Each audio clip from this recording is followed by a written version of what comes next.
완연히 추워진 요즘, 특히 일교차가 아주 심하다 보니 외출할 때 겉옷을 챙겨야 감기를 예방할 수 있을 것 같네요. 최근 갑오징어가 많이 나온다는 소식에 정연성 프로와 함께하기로 했는데요. 정 프로가 채비를 하는 사이 옆쪽에서 오늘의 대상어 갑오징어가 모습을 보여줍니다. 최근 여수 쪽 갑오징어들은 씨알이 꽤나 준수하다는데요. 낚시 자체도 그리 어렵지 않고 죽구미와 문어들도 종종 올라온다고 하니 일석이조인 것 같습니다.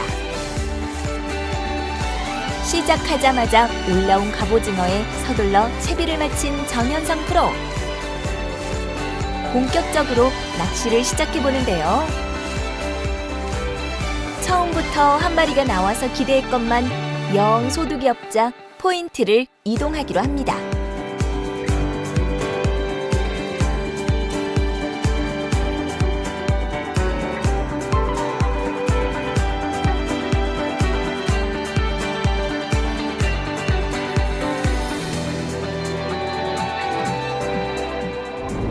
안녕하십니까.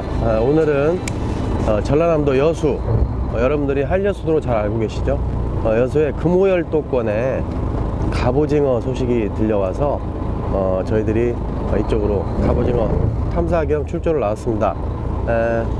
갑자기 한 이틀 정도 좀 찬바람이 불고 바다도 좀 너울이 좀 있지만 아직 뭐 이제 이른 시간이기 때문에 조만간에 좋은 그 씨알의 갑오징어들이 올라오리라고 생각을 하고 열심히 낚시를 한번 시작해 보겠습니다.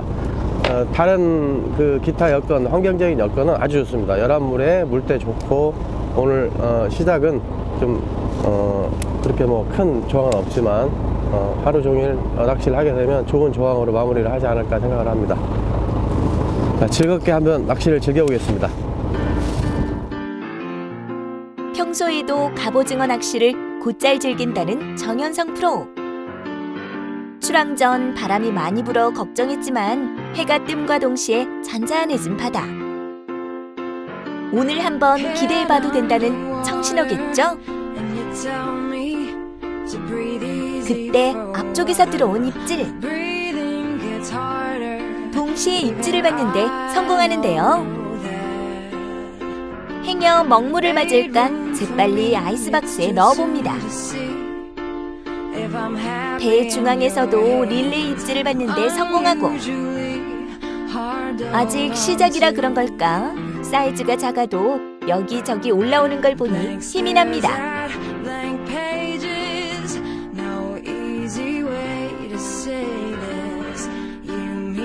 계속해서 들어오는 입질 덕에 다들 손놀림이 바빠지는데요. 정 프로에게도 오늘의 첫 대상어가 찾아왔습니다. 준수한 씨알의 갑오징어. 갑오징어를 아이스박스나 살림망에 넣는 데에도 요령이 있다고 하는데요. 다리를 밑으로 향하게 머리를 잡고 먹물을 뺀 후 넣거나, 아이스박스 상단 뚜껑을 열고 루어를 밀듯이 넣으면 먹물을 맞을 일이 없다네요.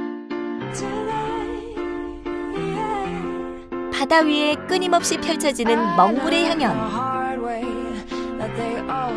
이렇게 계속해서 올라오니 이제 아이스박스를 가득 채우는 일만 남은 것 같습니다.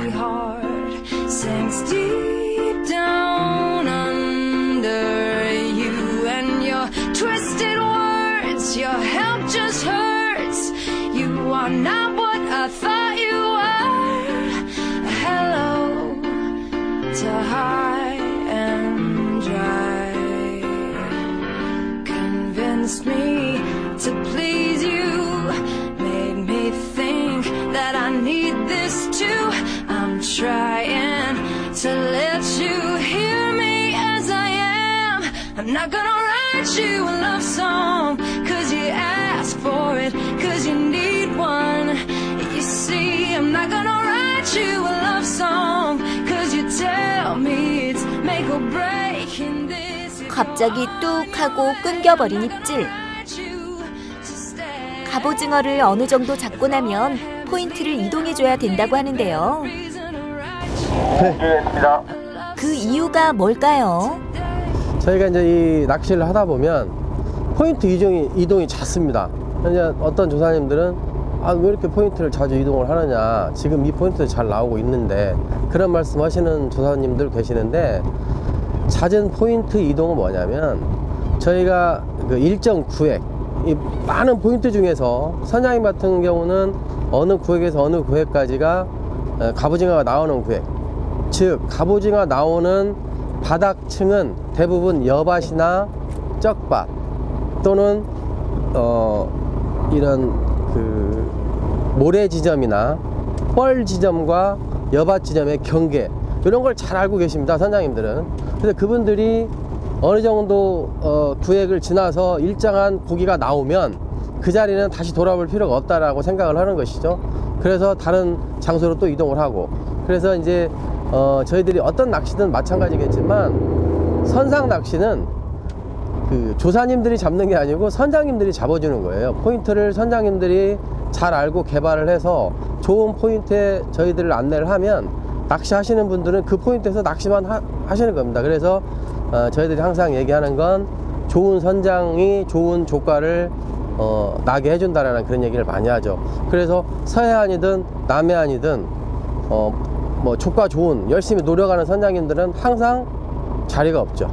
네, 그 이유가 그렇습니다. 그래서 포인트가 자주 너무나 막 빈번하게 이동을 해서 짜증이 날 정도라면 문제가 되겠지만, 그렇지 않고 일정하게 어떤 조항이 나온 다음에야 선장님이 포인트를 이동하는 것에 대해서는 저는 굉장히 바람직하다고 생각을 합니다. 네.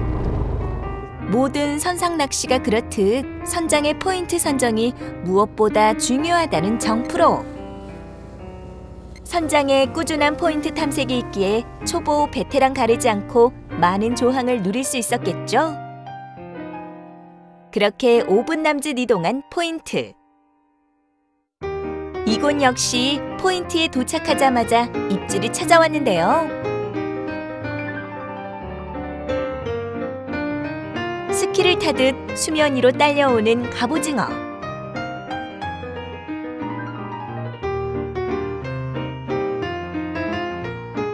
얌전히 딸려오는 녀석이 행여나 먹물을 뿜을세라 재빨리 통에 넣어줍니다.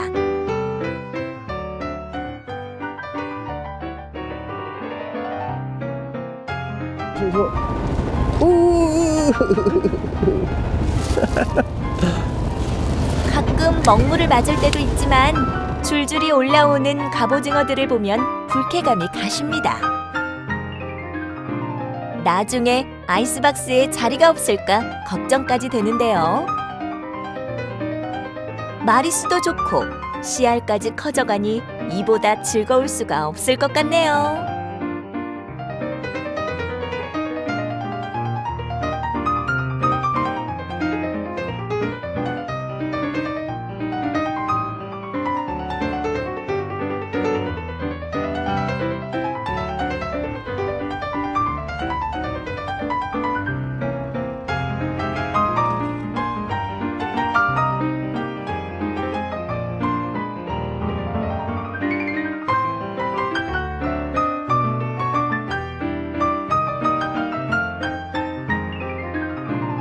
누구나 쉽게 즐길 수 있는 낚시인 갑오징어 낚시에도 알아두면 좋은 팁이 있다고 하는데요. 갑오징어 낚시의 채비 팁을 말씀드리겠습니다.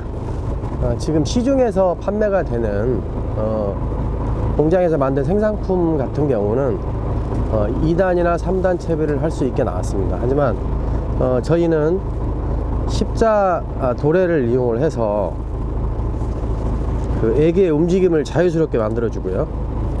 또 1단 채비도 가능하고, 또는 바닥 걸림이 심하지 않을 때는 2단으로 사용해서 윗바늘과 아랫바늘을 동시에 노릴 수 있는 더블 히트를 노릴 수 있는 두 개의 애기를 사용할 수 있는 이런 채비를 사용을 하고 있습니다.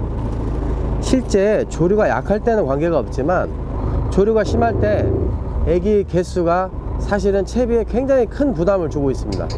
그래서 조류가 세거나 채비 걸림이 심할 때는 네 바늘의 갑오징어 애기를 사용할 수 있는 채비를 사용을 하시고 극복할 수 있는 상황의 바닥 여건이라면 두 바늘 채비를 사용하는 게 좋습니다.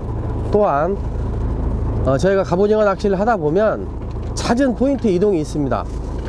그 포인트 이동했을 때 저희들이 꼭 해야 될 일이 있습니다. 뭐냐면 애기는 일정하게 사용을 하면 발광을 잃게 되어 있습니다. 그래서 사용했던 애기는 저 같은 경우에 예를 들자면 두세 마리 정도의 갑오징어를 잡으면 반드시 애기를 분리해서 일단 햇빛에 다시 말려줍니다. 또는 새로운 애기를 꺼내서 사용을 하게 됩니다. 이유는 뭐냐면 새로운 애기는 사용했던 애기보다 발광도 좋고 물을 먹지 않기 때문에 아마 약간의 무게감도 영향이 있지 않을까 싶습니다.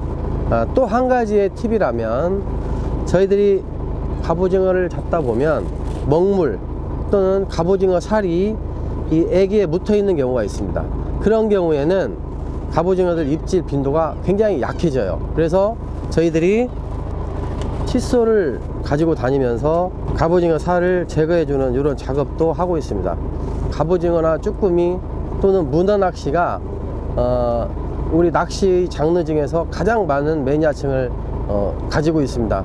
어차피 하시는 낚시라면 좀 귀찮겠지만 족발을 위해서라도 잦은 애기 교체, 또 칫솔로 이물질 제거, 또 채비도 이왕이면 자작 채비를 사용해서 좀 더 좋은 족발을 낼 수 있는 방향으로 낚시를 하시면 더 좋지 않을까라는 생각에서 갑오징어 낚시의 팁을 몇 가지 말씀을 드렸습니다. 애기를 여유 있게 챙겨와서 포인트를 이동할 때 갈아주고 3번 정도 올린 애기는 칫솔로 청소를 해주면 조가에 도움이 된다고 합니다. 밑걸림이 심하지 않을 때는 봉돌 쪽에도 애기를 달아주면 더블 히트를 노릴 수 있다고 하니 알아두면 좋을 것 같네요.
한창 먹물의 향연이 펼쳐지는 그때 정현성 프로에게 묵직한 입질이 찾아왔는데요.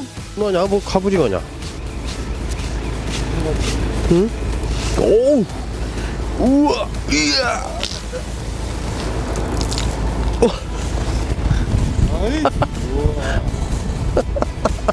가져가 버린다, 가져가 버려. 묵직한 느낌에 문어인가 했지만 어랍쇼. 올라온 녀석은 준수한 씨알의 갑오징어. 정말 오늘 하루 놀랄 일이 많네요.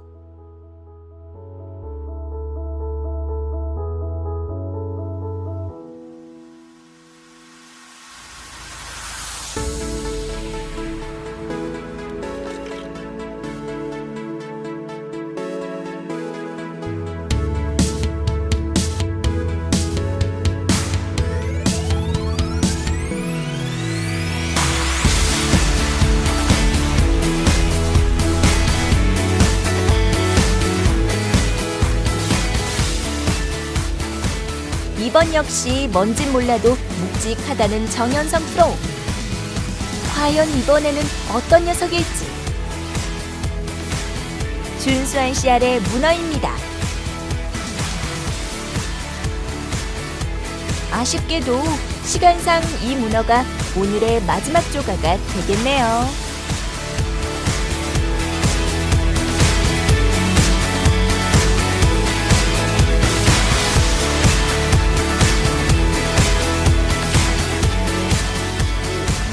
네, 오늘 남해 여수권 갑오징어 낚시를 저희들이 아침에 진행을 해서 이 시간까지 열심히 했습니다.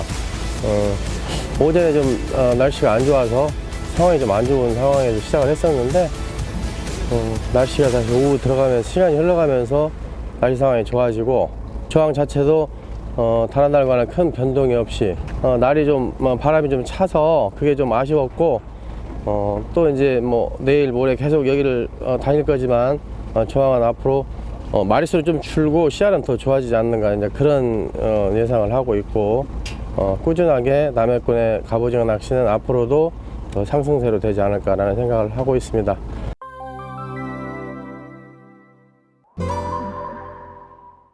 안녕하세요. 저는 여러분의 건강을 담당할 마빈 크로스핏의 김은영 코치입니다. 네, 이번에 배우실 동작은 이제 간단하게 스트레칭 하는 동작으로 이제 어깨 라인과 등 라인을 풀어주는 동작입니다. 네, 이 동작은 어디서나 편하게 집에서 할 수 있는 동작이기 때문에 어깨가 길리거나 하시는 분들은 꾸준히 따라 하시면 좋겠습니다.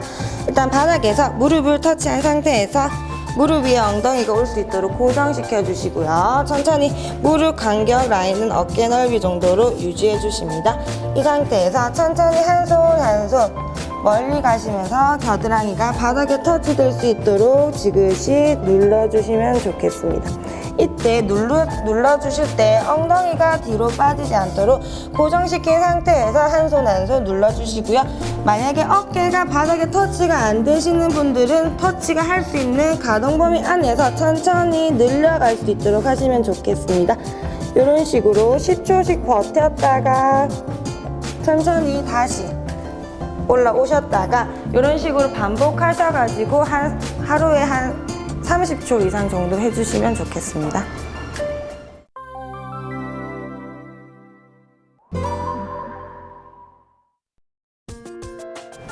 안녕하십니까. 영희비누과 오영택 원장입니다. 오늘은 인후두 역류 질환에 대해서 말씀드리겠습니다. 인후두 역류 질환은 우리가 흔히 역류성 식도염이라고 이야기하는 질환과 같은 범주의 질환으로서 실제 위산 역류에 의한 증상은 명치나 속쓰림만 일으키는 것이 아니라 위산이 실제 목까지 올라와서 목의 이물감이나 마른 기침 그리고 목소리 변화 같은 증상도 일으키게 됩니다. 이비인후과에 이런 증상을 가지고 방문한 환자들의 질환을 통틀어 인후두 역류라고 이야기합니다. 인후두 역류의 대표적인 증상들은 목의 이물감입니다. 목에 무엇인가 뭔가 걸려 있는데 가래가 붙어서 안 떨어진다. 대신은 뭔가 삼키려고 해도 계속 붙어서 안 떨어진다. 이런 이야기를 많이 하시고 위산 자체가 수분을 뺏는 성질이 있기 때문에 목이 건조해진 상태에서 목소리가 쉽게 잠기고 말을 조금만 한다든지 노래를 한 곡 불렀는데 목이 바로 쉬어버린다는 이런 식의 말씀을 많이 하십니다. 그리고 기침도 역류 증상 중에 하나인데 야간 기침이나 발작적 기침, 기침을 멈추려고 해도 잘 멈춰지지 않는 그런 증상들을 주로 호소하십니다. 보통 약물 치료나 생활 습관 교정을 통해서 치료를 하는데 약물 치료는 위산 역류 억제제나 소화 기능 개선제를 보통 같이 많이 쓰게 되고 실제 임상적으로는 더 중요한 것은 생활 습관 교정입니다. 약물 치료를 아무리 하더라도 생활 습관 교정이 되지 않는 상태에서는 크게 호전을 보이지 않는 경우가 많은데 대표적인 것이 규칙적인 식생활 습관입니다. 그리고 식사 이외에도 물을 많이 드셔야 되고 가장 역류를 악화시키는 것들이 술과 담배와 커피 같은 카페인 음료들인데 기호식품들을 최대한 줄이시고 미지근한 물을 자주 마심으로써 역류를 호전시킬 수가 있고 그리고 야식이나 과식도 피하시는 게 중요합니다. 그리고 야간 기침이나 야간 증상이 심하신 경우에는 주무실 때 베개를 조금 높게 해서 주무시는 것도 권장을 합니다. 인후두 역류 질환은 약물 치료 이전의 생활 습관 교정으로도 충분히 좋아질 수 있기 때문에 생활 습관 교정, 앞서 말씀드린 생활 습관 교정 방법들을 먼저 시행해 보시고 호전이 없을 시에는 가까운 이비인후과 병원으로 방문하시기 바랍니다. 감사합니다.